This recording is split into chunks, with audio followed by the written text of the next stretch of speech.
हाय. आता आपण exposure triangle म्हणजे काय त्याच्याबद्दल माहिती घेऊया. एक्सपोजर ट्रायंगलमध्ये 3 सेटिंग्स राहतात. 3 सेटिंग्समध्ये ISO, शटर स्पीड, अपर्चर हे 3 सेटिंग्स राहतात. हे 3 सेटिंग्सला आपण कंट्रोल केलं तर फोटोज म्हणायचे छान येतात. हे तिन्हीच्या बाबतीत मी तुम्हाला एक एक करून माहिती देतो.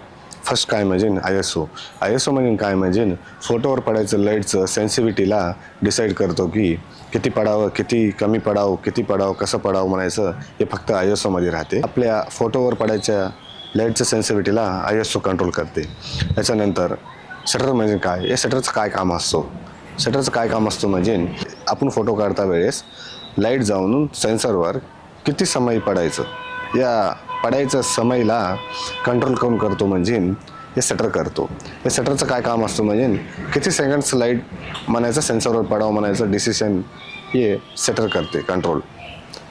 त्याच्यानंतर अपर्चर म्हणजे काय, अपर्चर कुठं राहतो, असं हे अपर्चरचं काम काय असतं याच्या बाबतीत बी तुम्हाला माहिती पाहिजे. त्याच्यामुळं मी तुम्हाला अपर्चर म्हणजे काय म्हणजे कॅमेराला आपण एक लेन्स लावतो. हे लेन्समध्ये एक होल असते.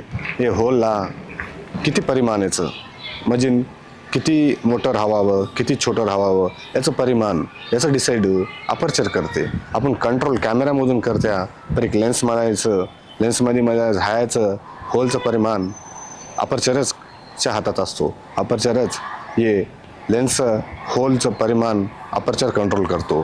त्याच्यापायी आपण फोटो काढता वेळेस लेन्समधून किती लाईट जायचं, किती जास्त किती कमी, हे होलचं परिमाण पण किती राहायचं मोठं किती छोटं राहायचं हे अपर्चर कंट्रोल करतो. हे अपर्चरच्या हातामध्ये असतो. आपण स्वतः हे तिन्ही सेटिंग्सला कंट्रोल मॅन्युअल करू शकल्या त्यावेळेस आपण प्रोफेशनल फोटोग्राफी करू शकत्या.